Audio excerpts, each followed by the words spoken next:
नमस्कार दोस्तों, welcome in JMD education and information YouTube channel. ये जो आज मैं अब वीडियोस आपके सामने लेके आया हूँ, इसमें बहुत इंटरेस्टिंग टॉपिक है जिसके बारे में हम में से बहुत कम लोग जानते हैं, पर बहुत सारे लोग जानना चाहते हैं। क्या आपको पता है कि जैसे जो लोग मर जाते हैं तो शमशान घाट ले जाया जाता है, कुछ धर्मों में उनको जला दिया जाता है, कुछ में दफना दिया जाता है, कुछ में कॉफिन में डाल के रखा जाता है और कुछ में तो पक्षियों के लिए उसकी डेड बॉडी को रख दिया जाता है।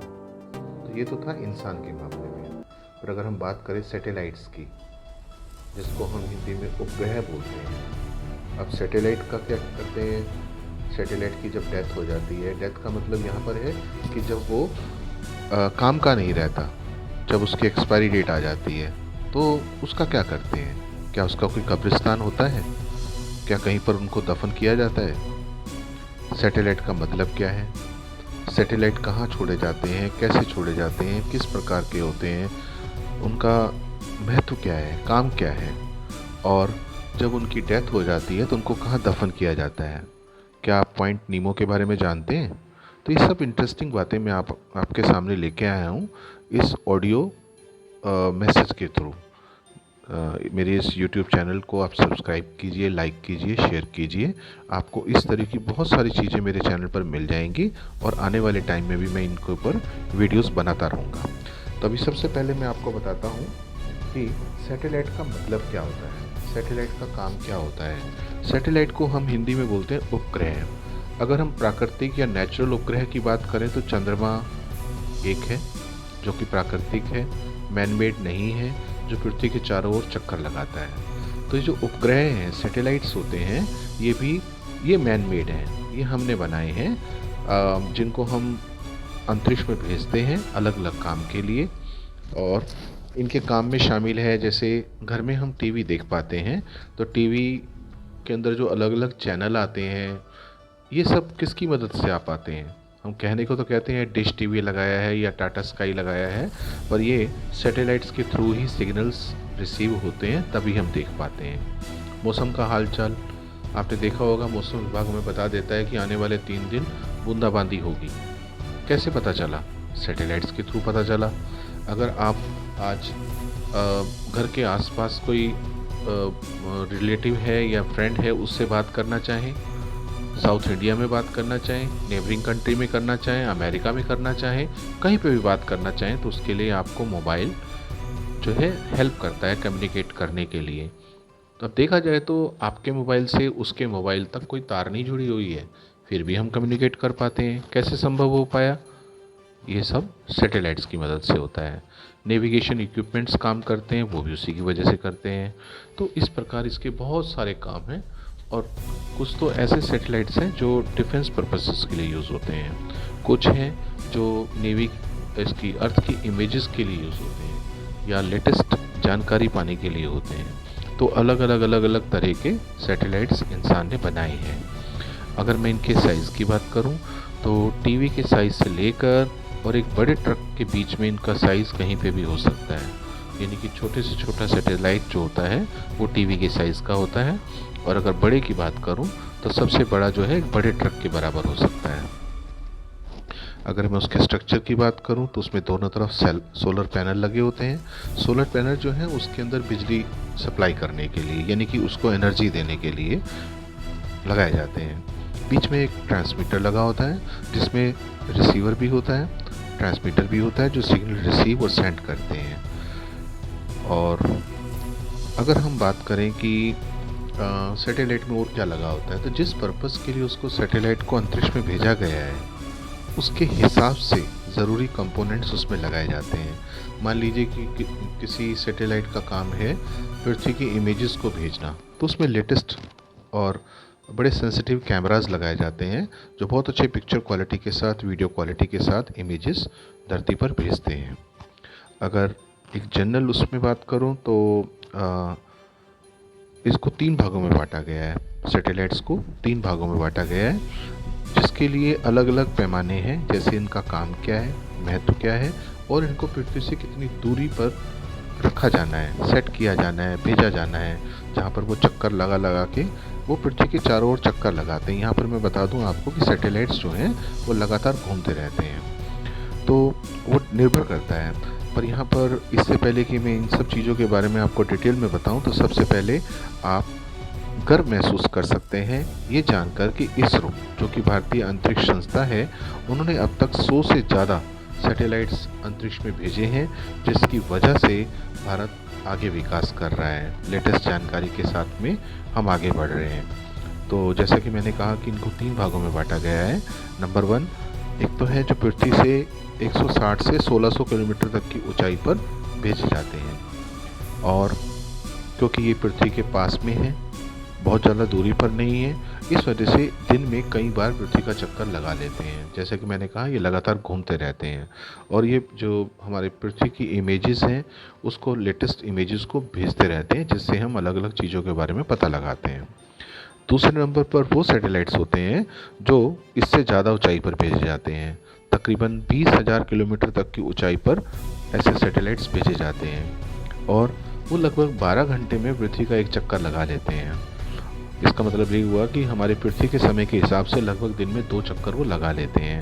ऐसे सैटेलाइट्स का प्रयोग हम नेविगेशन के लिए करते हैं। तीसरे नंबर पर वो सैटेलाइट्स हैं जो कम्युनिकेशन पर्पस के लिए यूज़ किए जाते हैं, जो पृथ्वी के ठीक ऊपर बहुत ऊंचाई पर हमेशा नज़र आते हैं। वो है 36,000 किलोमीटर की ऊंचाई पर। तो कुल मिलाकर अलग अलग पर्पसेस के लिए अलग अलग तरह के सैटेलाइट्स भेजे जाते हैं अंतरिक्ष के अंदर। अब हम आगे बढ़ते हैं। हर सैटेलाइट जो है एक समय आने के बाद ख़राब भी होगा, एक्सपायर भी होगा, यानी कि हमारे काम का नहीं रहेगा, क्योंकि सैटेलाइट बेसिकली एक मशीन है, और मशीन जो है कभी ना कभी नकारा ज़रूर होती है, कभी ना कभी इस स्थिति में ज़रूर आती है कि जब उसका कोई प्रयोग नहीं रहता है, तो उसे हम कबाड़ के रूप में मानते हैं। क्योंकि कुछ मशीन्स तो ऐसी हैं जो रिसाइकिल हो सकती हैं, यानी कि उसके कुछ पार्ट्स चेंज करके हम रीयूज़ कर सकते हैं। तो ऐसा बाकी मशीनों पर तो पॉसिबल है, बाकी मशीनों पर जो पृथ्वी पे यूज़ होती हैं, पर जो अंतरिक्ष में हम सैटेलाइट्स भेजते हैं, वो जो मशीनें होती हैं वो दोबारा से इस्तेमाल आम तौर पे नहीं की जाती हैं। उसके पीछे अलग अलग कारण हैं। अगर हम बात करें कि उस कबाड़ का फिर किया क्या जाता है, मान लीजिए कोई सैटेलाइट है जिसने काम करना बंद कर दिया है, या कोई ऐसी सैटेलाइट है जिसकी एक्सपायरी डेट आ चुकी है या आने वाली है, तो उसका हम क्या करें? तो उसके लिए अलग अलग ऑप्शंस हैं। तो यहाँ पर मैं 2 मोटे ऑप्शंस आपके सामने रखता हूँ।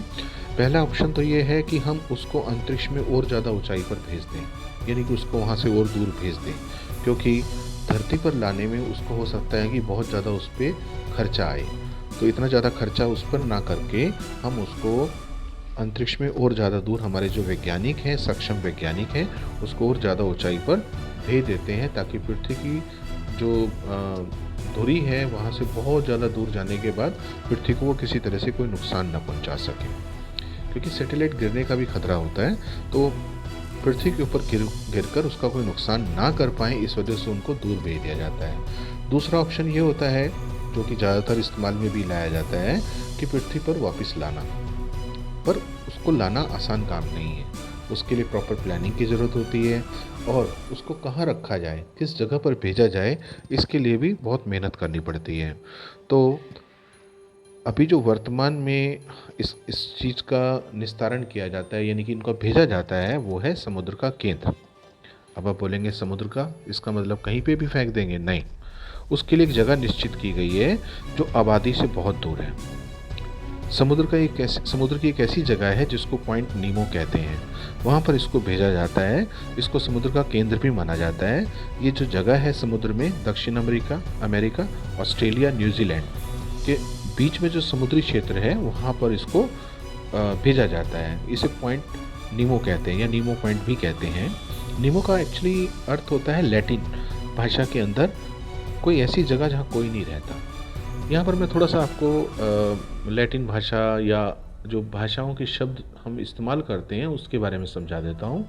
कि भारत के अंदर तो आप जानते ही हैं 20 से ज़्यादा भाषाएं बोली जाती हैं, पर पूरे संसार में 200 से ज़्यादा भाषाएं बोली जाती हैं। और जब डिक्शनरी तैयार होती है तो उसमें अलग अलग भाषाओं के जो पॉपुलर वर्ड्स हैं वो लिए जाते हैं, ऐड किए जाते हैं। जैसे आपको जानकर खुशी होगी, गर्व होगा कि जो वर्ल्ड रेनाउंड डिक्शनरी है जो कि पूरी तरह से रिकॉग्नाइज्ड है, एक स्टैंडर्ड के तौर पे ली जाती है, स्टैंडर्ड डिक्शनरी के तौर पे ली जाती है। उसके अंदर सैकड़ों शब्द जो हैं इंडियन लैंग्वेजेस से भी लिए गए हैं। कुछ उर्दू के हैं, कुछ पंजाबी के हैं, कुछ हिंदी के हैं। अलग अलग शब्दों को अलग अलग भाषाओं से लिया गया है। उसी तरह से लैटिन भाषा के भी काफ़ी शब्द उसमें डाले गए हैं। तो ये जो नीमो मैंने बोला, ये शब्द भी वहीं से लिया गया है। अगर हम बात करें कि क्या उस जगह पर सैटेलाइट को भेजने के बाद कोई नुकसान नहीं होता पृथ्वी को, तो मैं एक सिंपल वे में कहना चाहूँगा, वैसे तो नहीं होता, क्योंकि हर चीज़ वहाँ देखी जाती है। ये जो जगह है नीमो पॉइंट, ये ऐसी जगह पर है जहाँ पर आबादी दूर दूर तक नहीं है। हज़ारों किलोमीटर तक वहाँ पर कोई आबादी नहीं है। इस वजह से वहाँ पर कोई नुकसान नहीं हो सकता। तकरीबन 3000 किलोमीटर दूरी तक कोई आबादी नहीं है, तो इस वजह से वहाँ पर कोई दिक्कत नहीं होती है। और वहाँ समुद्र में इसको गिरा दिया जाता है सैटेलाइट को। और अब तक लगभग 100 से ज़्यादा सैटेलाइट्स वहाँ गिराए जा चुके हैं। और अब तो उस जगह को पृथ्वी का कब्रिस्तान कहा जाने लगा है सैटेलाइट्स के लिए, यानी कि सैटेलाइटों का कब्रिस्तान, जहाँ पर सारी सैटेलाइट्स दफन की जाती हैं। हाँ, कुछ सावधानियां भी बरती जाती हैं कि जैसे जब सैटेलाइट गिराने का समय होता है तो वहाँ पर उससे संबंधित क्षेत्र के अंदर वार्निंग इशू की जाती है, ताकि एयर ट्रैफिक सावधान हो जाए। उस दौरान उस रूट से कोई भी हवाई जहाज़ नहीं गुजरता है, यानी कि हर तरह का प्रिकॉशन लिया जाता है, नहीं तो कोई भी हादसा हो सकता है। और अंत में मैं कहना चाहूँगा कि जब भी कोई सैटेलाइट गिरता है तो उसका मलबा हज़ारों किलोमीटर के रेडियस में गिरता है, यानी कि सिर्फ एक पॉइंट पर नहीं गिरता। इस वजह से वहाँ पर हमें ऐसी जगह की तलाश थी वैज्ञानिकों को कि जहाँ पर दूर दूर तक आबादी ना हो। तो ये जगह चुनी गई जहाँ पर निकटतम आबादी 3000 किलोमीटर दूर है। इसका मतलब क्या हुआ कि उनको कोई किसी प्रकार का नुकसान नहीं हो सकता। देखिए, जो मैंने बातें कहनी थी इस वीडियो में इस टॉपिक से रिलेटेड, वो तो मैंने कह दी है। पर यहाँ पर एक चीज़ और मैं जोड़ना चाहूँगा कि हम लोग जब छोटे होते हैं, फिर धीरे धीरे बड़े होने शुरू होते हैं, हम सब लोग अलग अलग टॉपिक्स में इंटरेस्ट लेकर आगे बढ़ते हैं। मैं ये नहीं कहता कि हर पढ़ा लिखा बहुत सफल आदमी बन सकता है, पर मैं ये भी नहीं कहता कि हर पढ़ा लिखा मतलब अनपढ़ व्यक्ति कुछ नहीं कर सकता। दोनों चीज़ें अपने आप में अलग अलग हैं। पर सोचने की बात तो ये है कि क्या एक गोलगप्पे बेचने वाला या टिक्की भल्ले पापड़ी बनाने वाला वैज्ञानिक बन सकता है? इसमें जहाँ तक मेरी सोच है वो मैं कहूँगा नहीं, क्योंकि हर आदमी हर काम के लिए नहीं बना है। हालांकि हम लोग फिलॉसफी में पढ़ते हैं या समझते हैं कि impossible itself says I am possible. ये चीज़ें कुछ हद तक तो ठीक है, कुछ काम तो सब कर सकते हैं, सारे काम सब लोग नहीं कर सकते हैं। तो मेरा मानना है कि बचपन में हमें अपने स्किल्स को आइडेंटिफाई करना चाहिए। अगर हमें पढ़ाई में मज़ा नहीं आता तो कोई बात नहीं, हम वीडियो गेम बनाना, कोडिंग में इंटरेस्ट लेके कोडिंग में आगे बढ़ना, या हो सकता है हम आर्ट में बहुत अच्छे हों, आर्ट का काम करना, या हो सकता है हम culinary स्किल्स यानी कि कुकिंग में बहुत बढ़िया हों, उसमें भी आप आगे बढ़ सकते हैं। तो उसमें क्या होगा कि आपको बहुत ज़्यादा ट्रेडिशनल बुक्स पढ़ने की ज़रूरत नहीं होगी। आप जिस चीज़ में आपका इंटरेस्ट है उसमें लेकर, कई लोग आवाज़ के धनी होते हैं, आवाज़ बहुत अच्छी होती है, मधुर होती है, अच्छी तरह से गाना गा सकते हैं, लो पिच हाई टोन जो भी है, तो कुछ डांस में बहुत अच्छे होते हैं। तो पेरेंट्स को भी चाहिए कि बच्चों के उन स्किल्स को आइडेंटिफाई करके उनकी हेल्प करें जिसमें वो आगे बढ़ पाएँ। पर जो लोग अच्छा पढ़ सकते हैं, जो साइंस में अच्छा काम कर सकते हैं, तो उनको एनकरेज करना चाहिए कि आप इंटरेस्ट लीजिए, अच्छे टीचर्स की सर्विसेज लीजिए, डीप में जाके पढ़िए। गूगल पे बहुत मटेरियल अवेलेबल है, उस पर सर्च करके अपने काम की चीज़ें इकट्ठी करके नोट्स बना के उसमें आगे बढ़िए। क्योंकि सब लोग ही अगर पढ़ाई से दूर होते जाएंगे तो आने वाले समय में हमारे देश को अच्छे साइंटिस्ट, डॉक्टर्स, इंजीनियर्स ये सब कहाँ से मिल पाएंगे। तो अब एक अच्छा कदम है जो हमारी न्यू एजुकेशन पॉलिसी आई है कि कम एज में ही हम स्ट्रीम डिसाइड करेंगे या कम्बिनेशन ऑफ सब्जेक्ट्स पढ़ाएंगे। ये अच्छी चीज़ है। तो हम सबको मिलकर भारत को और आगे लेके जाना है। और मैं बोलता हूँ भारत ही क्यों, सभी देश आगे बढ़े, लड़ने के लिए नहीं, आतंकवाद फैलाने के लिए नहीं, एक दूसरे को नीचा दिखाने के लिए, एक दूसरे की ज़मीन पर कब्जा करने के लिए नहीं, बल्कि एक मानवता का विकास करके एक दूसरे के विकास में, एक दूसरे की प्रगति में हेल्प करने के लिए। जय हिंद।